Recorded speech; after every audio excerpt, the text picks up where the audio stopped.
Hello everyone and welcome to our channel. In front of me I have AMAZFIT Cheetah 2 Pro, and today I'm going to show you how to unpair this watch from the Android phone.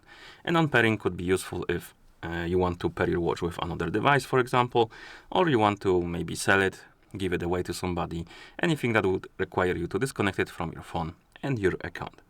So let's get started.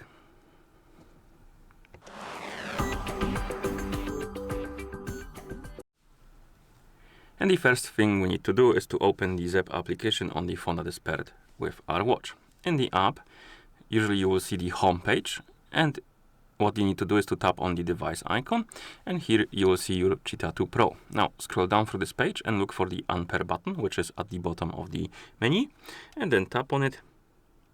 Here you can choose some data to retain. So if you, for example, want to just connected with another device, maybe you can just retain some types of data on your watch, because if you unpair the watch, it will start resetting itself to the factory default settings. If you don't check any boxes right here, it will remove also all of the data from it.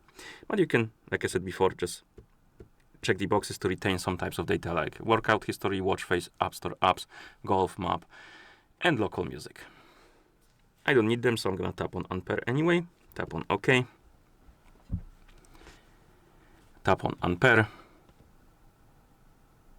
and the watch will disappear from the device page, and it will start resetting itself to the factory default settings.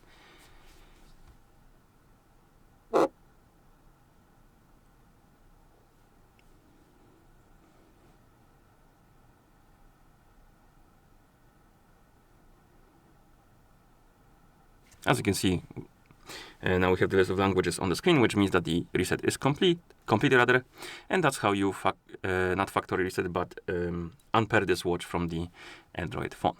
If you found this video helpful, please consider subscribing to our channel and leaving a like on the video. Thank you for watching, and see you in the next one.